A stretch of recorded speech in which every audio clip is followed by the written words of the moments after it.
आज देश में और पूरे विश्व में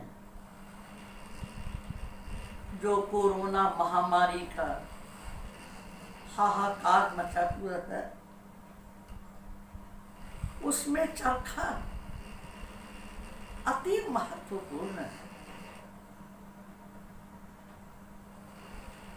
इस महामारी का कोई इलाज ही नहीं है और एकमात्र यदि राहत देने वाला कोई रास्ता चिकित्सकों को मिला है तो वो यही कहते हैं, एक दूसरे से दूर दूर रहकर खड़े हुई है और लॉकडाउन पूरे देश में, विश्व में लॉकडाउन चल रहा है। लॉकडाउन जब हुआ है तो घरों से तो बाहर निकलना ही नहीं है, लेकिन वे लोग जो कभी घर बैठते ही नहीं थे, हर समय इधर उधर घूमते ही रहते थे, उन्हें जब लॉकडाउन के कारण घर बैठना पड़ रहा है तो वो बेचारे मानसिक अवसाद के, डिप्रेशन के शिकार हो रहे हैं। ये जो डिप्रेशन है, इसका इलाज उत्पत्ति का सुख है। जब हम चरखा काटते हैं, ये जो तार निकल रहा है, जैसे जैसे तार निकलता है, हृदय में एक उल्लास, एक उत्साह की लहर सी उठती है और जो अवसाद की लहर है वो दब जाती है। इसलिए अवसाद का आज की स्थिति में सबसे सशक्त यदि कोई निदान है तो वह चरखा है। चरखे ने देश को 1500 साल की गुलामी से मुक्त करवाया। बापू ने यरवदा जेल में इस चरखे का आविष्कार किया था और यह चरखा क्योंकि बड़ा सरल सा है, इसलिए ये इतना अधिक जनप्रिय हो गया कि घर घर चरखे चलने लगे। बापू ने जब हिंद स्वराज्य लिखा था 1909 में, तभी उनके दिमाग में था कि जब तक वस्त्र स्वावलंबन नहीं होगा तब तक देश को आजादी नहीं मिलेगी। वे 1915 में दक्षिण अफ्रीका से लौटे और उनकी निगाह लगातार चरखे की तरफ थी। जैसे दमयंती नल की खोज में भटक रही थी, इसी प्रकार बापू हर स्थान पर चरखे को खोज रहे थे। सबको कहते थे, कहीं मुझे चरखा दिखा दो। आखिरकार 1917 में गंगा बहन के पराक्रम से उन्हें चरखा मिला उन्होंने अपनी आत्मकथा में शीर्षक दिया है चरखा मेला। जैसे बच्चे को खिलौना मिल जाता है, बापू इसी प्रकार खुश हो गए। लेकिन चरखा मिलना ही काफी नहीं था। पूनी तो मिल की मशीनों से बनी हुई आ रही थी। कपास में से बेनौला अलग करके और फिर ओटनी के द्वारा उसको साफ करके फिर पूनी बना करके हाथ से ही काटा जाए और हाथ से ही बुना जाए। बापू अधीर थे इसके लिए, दिन रात उनका ध्यान इस ओर ही लगा हुआ था। बापू ने चरखा जो ही मिला खूब काटना शुरू किया और उनका उत्साह इतना अधिक था, उसे देखकर उनके साथ रहने वाली बहनें, भाई, बच्चे और पूरा देश चरखा काटने लग गया। घर घर चरखे चलने लगे। इतना सूत काटा गया कि लंका शायर की मिलें फेल हो गई। हमें उस कपड़े की आवश्यकता ही नहीं रही। सब काटते और जो अपने बुनकर भाई हैं उन्हें सूत देकर बहनें कहती कि भाई इसका मेरा कपड़ा बना देना। बहन भाई की स्नेह की डोर में सब बंध गए और 1500 साल की गुलामी कैसे दूर हुई। कैसा चमत्कार था ये! वो चमत्कार चरखे का था। बापू जब जेल में होते थे तब भी जो जेल में काम मिलता था वो करके फिर चरखा काटने बैठ जाते। उनके साथ रहने वाले काका कालेलकर, बापू के अन्य साथी वल्लभ भाई पटेल, डॉक्टर राजेंद्र प्रसाद, मोरारजी देसाई इत्यादि हजारों विशिष्ट जन खूब चरखा काटते थे। वल्लभ भाई तो जब जेल में बापू भी थे वो भी थे। जिस कमरे में बापू थे उसके अगले कमरे में सरदार कैद थे। उनके पास पूनियां खत्म हो गई। उन्होंने कहलवा करके भेजा कि मैं नहीं रह सकता काटे बिना, मुझे पूनियां भिजवाइए। सुपरिंटेंडेंट के द्वारा कहलवाया। बापू ने पूनियां उठा करके अपने लिए भी नहीं रखा कि बना लेंगे और वल्लभ भाई को दे दी। वे ही नहीं, देश के लाखों करोड़ों भाई काटते थे और उनसे भी अधिक महिलाएं खूब चरखा काटती थी। कमला नेहरू जी खूब चरखा काटती थी।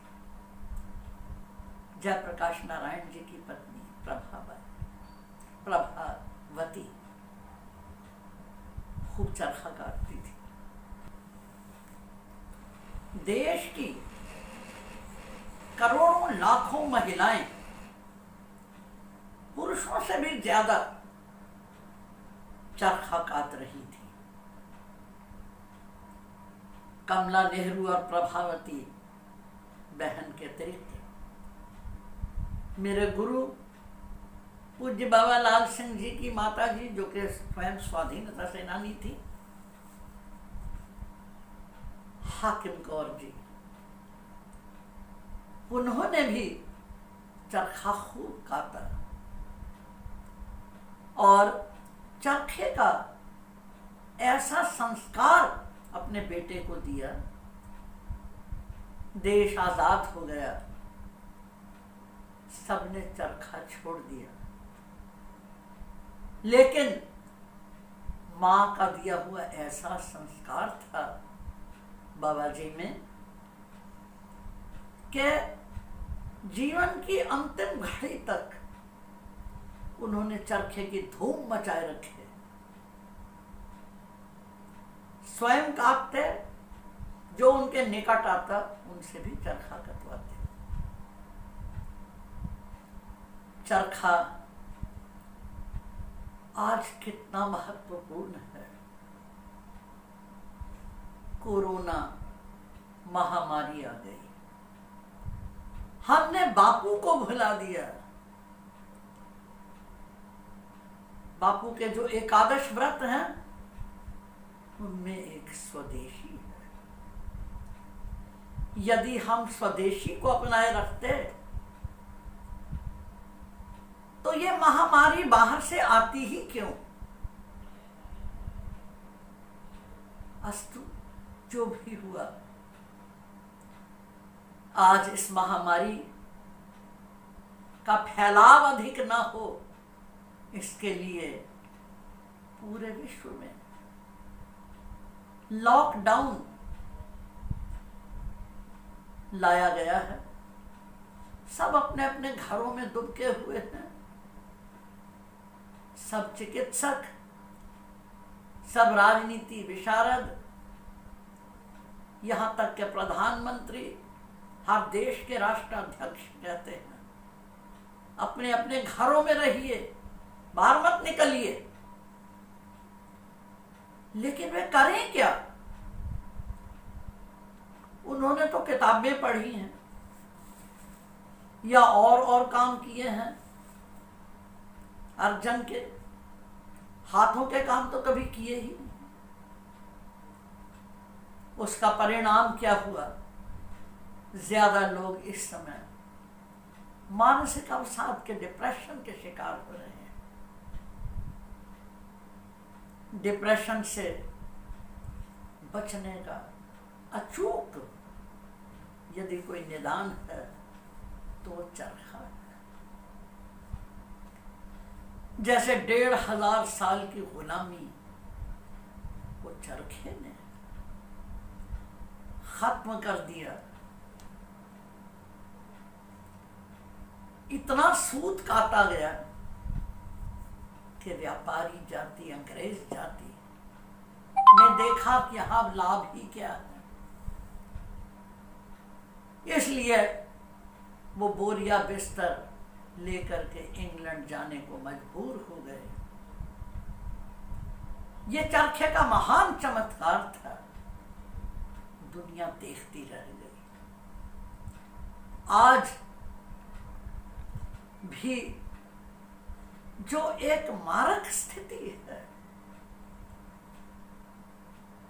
ऐसा असाध्य रोग कोरोना,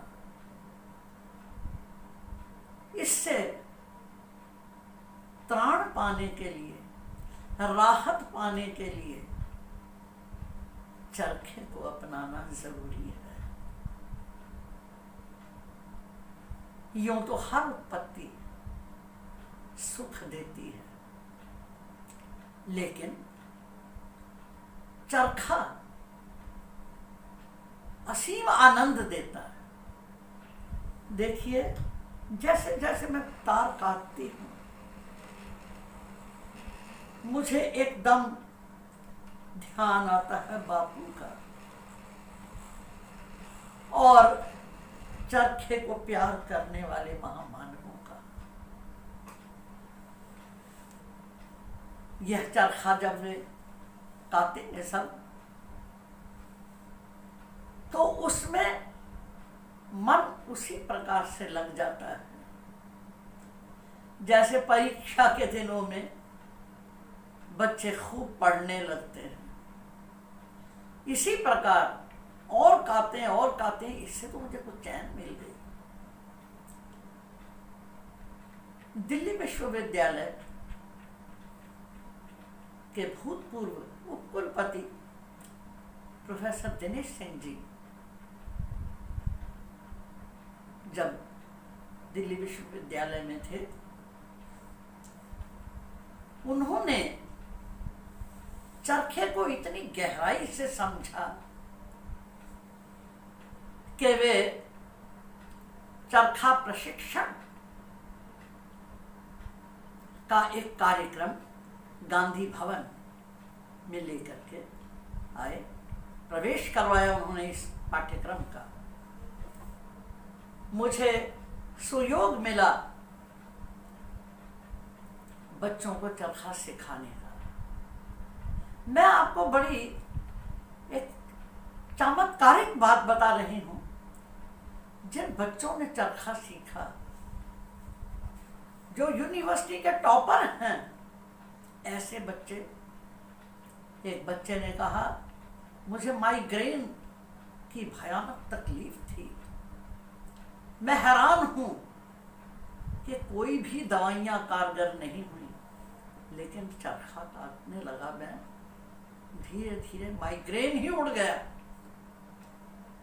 और मैं परीक्षा में बहुत अच्छे अंक लेकर के प्रथम स्थान प्राप्त कर पाया। इसी प्रकार एक छात्र जो कि 3 विषयों में एमएससी है, फिर उसने शिक्षा में ही पीएचडी की है, अभी पीएचडी खत्म की है। वो कहता है पढ़ते पढ़ते दिमाग थक जाता है और पढ़ते जाओ कुछ याद ही नहीं होता। मैंने चरखा सीखा हुआ था, मैं चरखे को रात को खोल लेता हूं और घंटा 2 घंटे जब तक मेरी तबीयत होती है चरखा काट लेता हूं। चरखा काट करके एकदम मेरा सर हल्का हो जाता है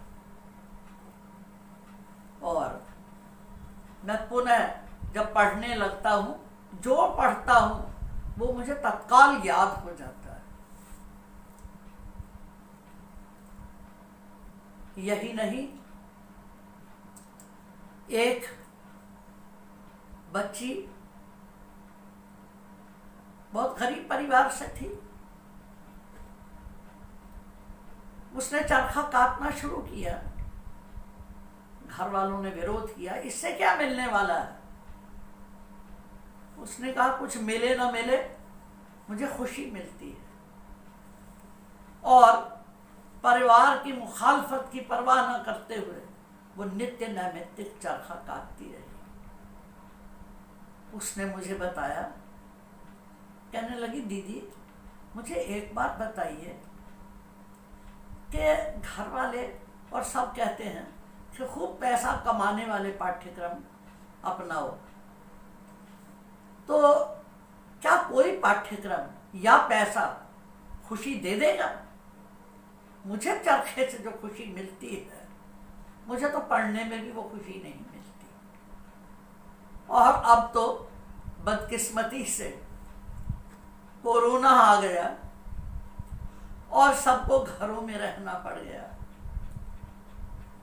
मेरे वे विद्यार्थी मुझे बताते हैं, कहते हैं हम घर में बैठ करके खूब चरखा काटते हैं, समय कट जाता है, करें क्या।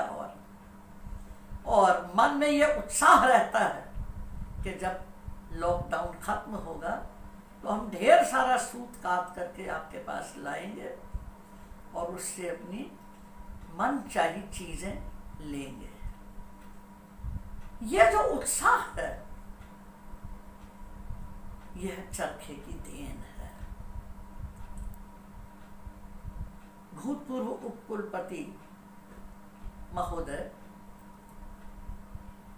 एक बार एक सभा में वे गए, वहां पर मैं भी निमंत्रित थी और माननीय शीला दीक्षित बहन भी वहां आई हुई थी, वे भी निमंत्रित थी।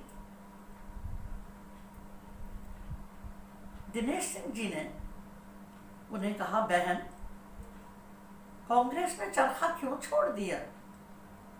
चरखा तो अमृत है। सच में ही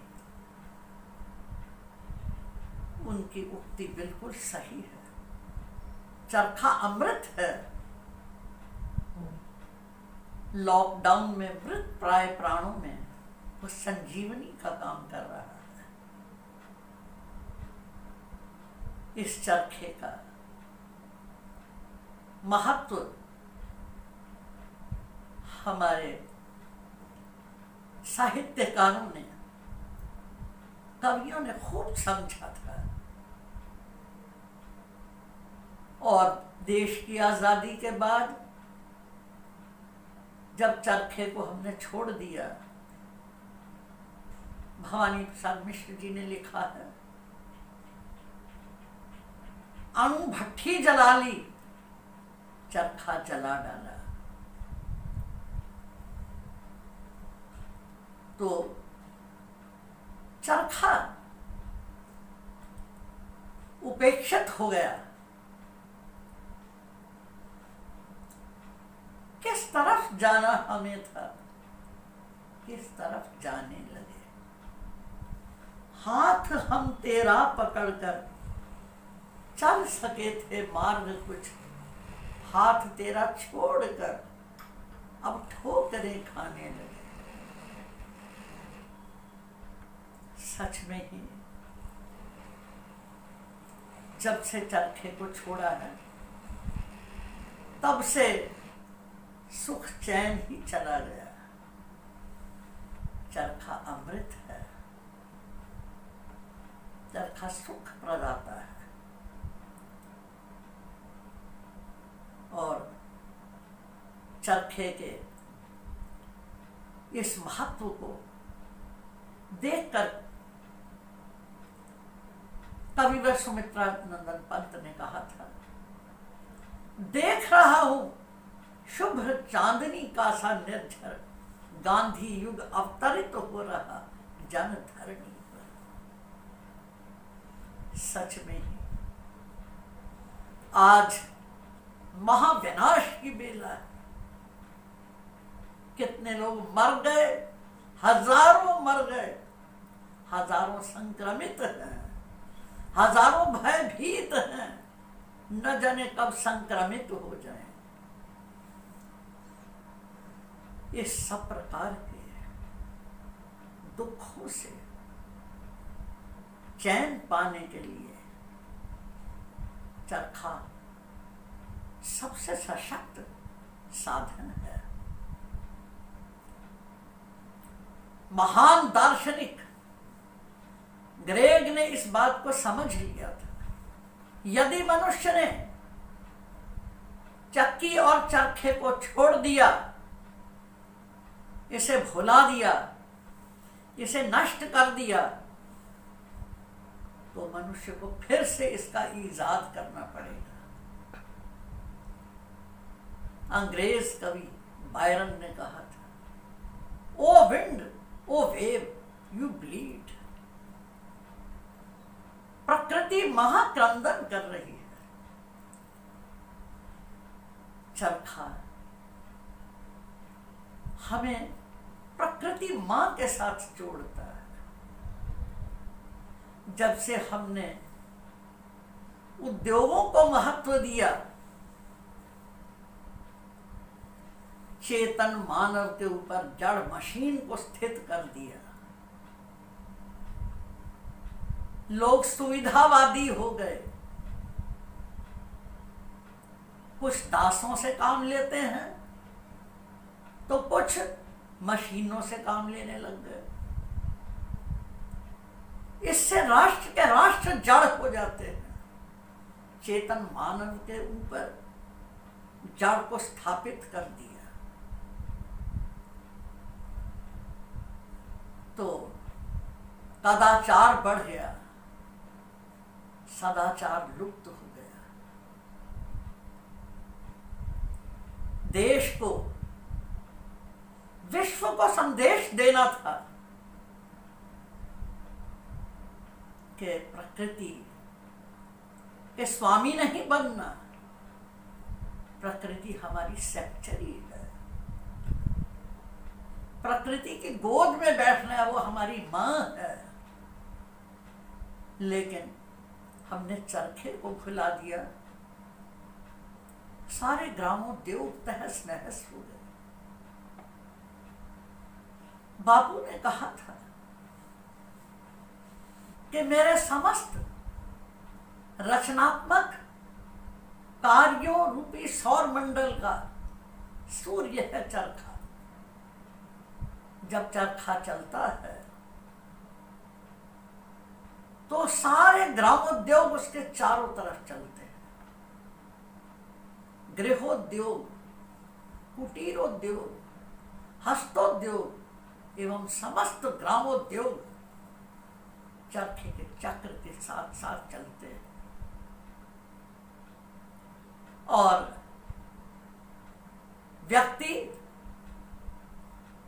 अध्यात्म की ओर बढ़ता है। हमने जड़ता की उपासना की, जन के स्थान पर धन को महत्व दिया। हमारे भगवान राम ने जब वन प्रस्थान किया था तो कविवर मैथिली शरण गुप्त जी ने पंक्तियां दी हैं।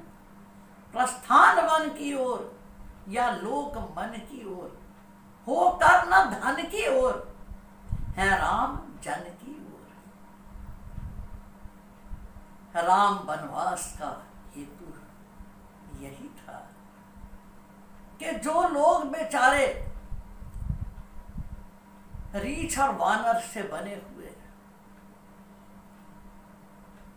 घोर गरीबी में अनाचार सहते हुए जीवन काट रहे थे, उन्हें सभ्य बनाना था। इसलिए भगवती सीता कहती हैं, तुम अर्धनग्न क्यों रहो अशेष समय में, आओ हम गाते उन्हें गान की लय में। और वही दंडकारण्य जहां पर पिछले 100 वर्ष से अकाल पड़ रहा था, काटने बुनने से वह पुनः समुन्नत हो गया, समृद्ध हो गया। देश इससे चरखे के इस मर्म को समझेगा तो इस महामारी से राहत पा सकेगा। हमारी प्रकृति में हर समय एक अनहद नाद गुंजरित हो रहा है, परंतु हम जैसे घोर स्वार्थ मलिन उस संगीत को कैसे समझ सकते हैं, सुन ही नहीं पाते। इसलिए कबीर कह गए हैं, रस गगन गुफा में अजब झरे, बिन बाजा झनकार उठे तन, सामूजी परे जब ध्यान धरे। चित्त को एकाग्र करता है चरखा, ध्यान धरे। ध्यान योग होता है चरखे से।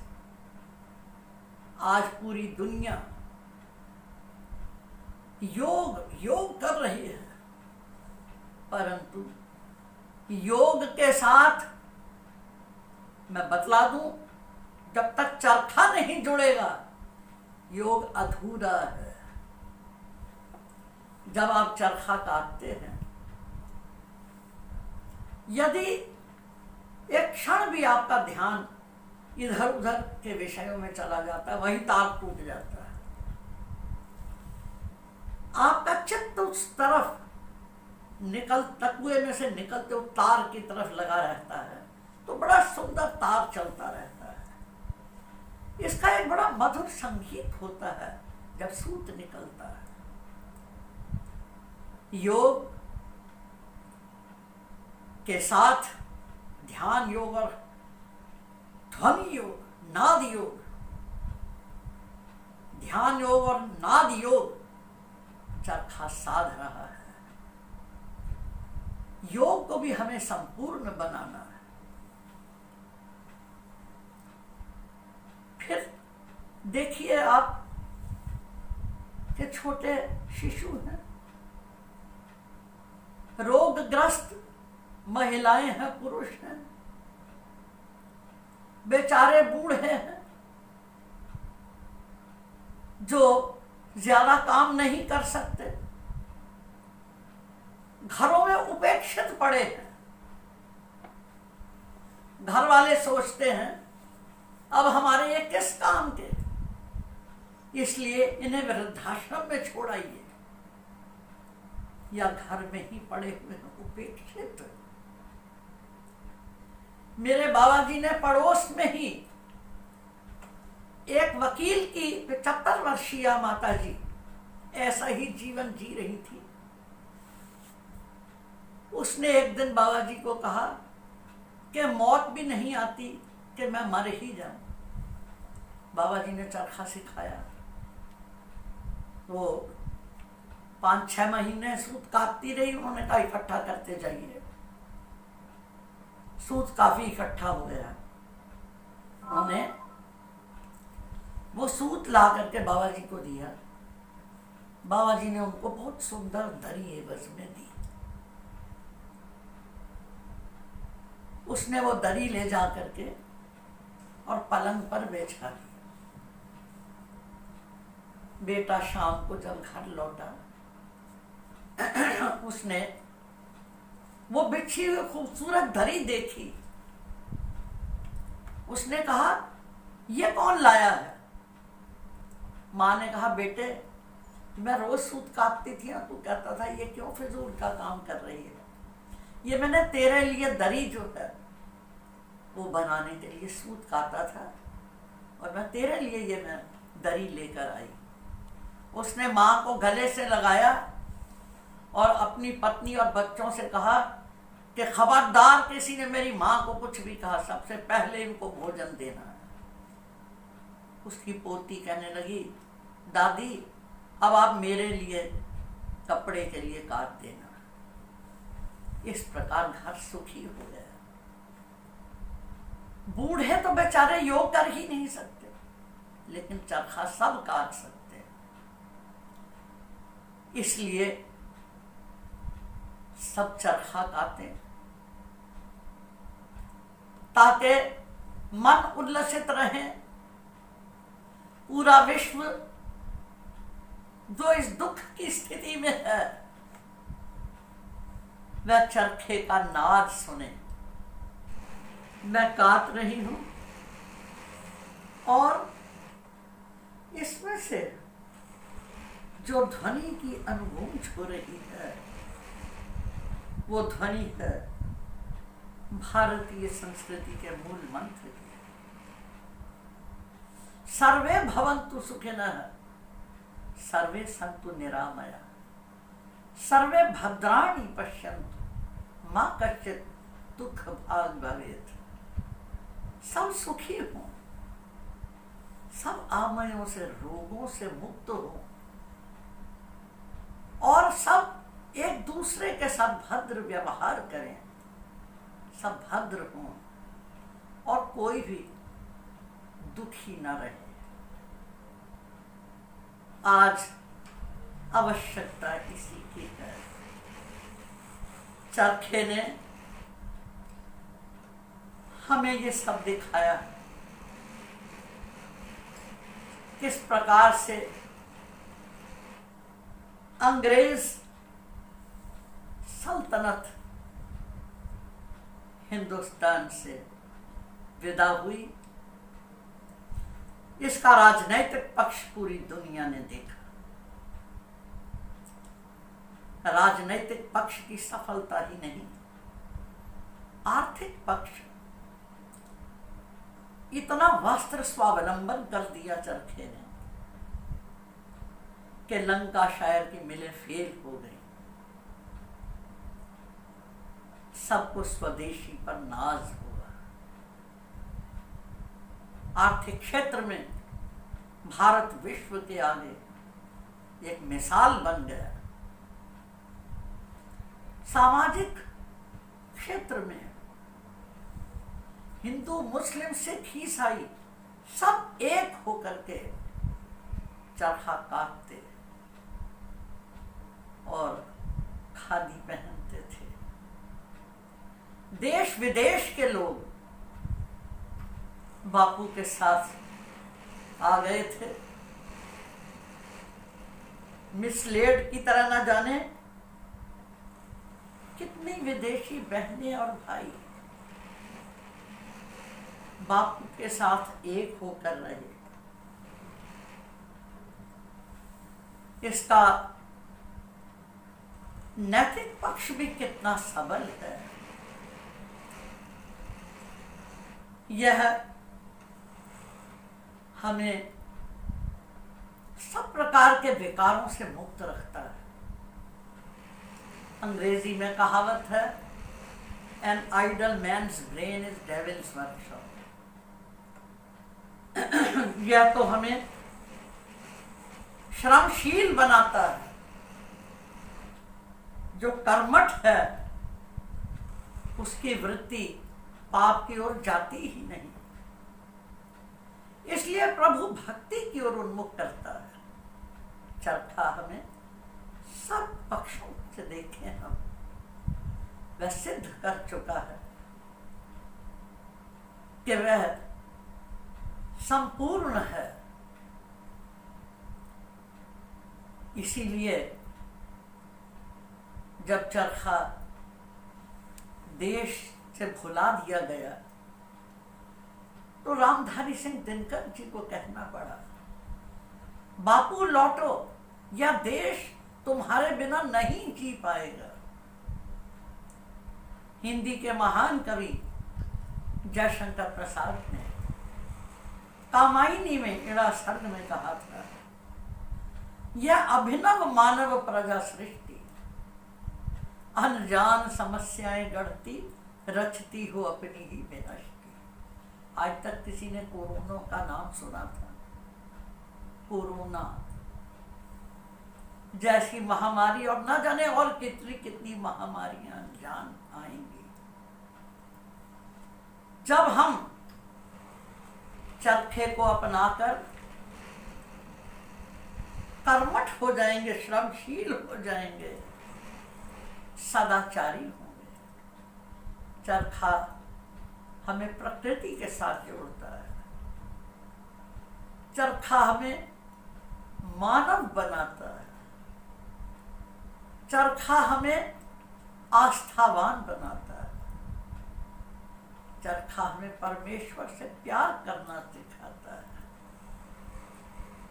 इसलिए मैं तो यह कहूंगी कि जैसे स्वामी विवेकानंद ने कहा था कि आज हमें मधुर संगीत की जरूरत नहीं है, भेरी नाद की आवश्यकता है। उसी प्रकार आज हमें आमोद प्रमोद में समय नष्ट करने की आवश्यकता नहीं है।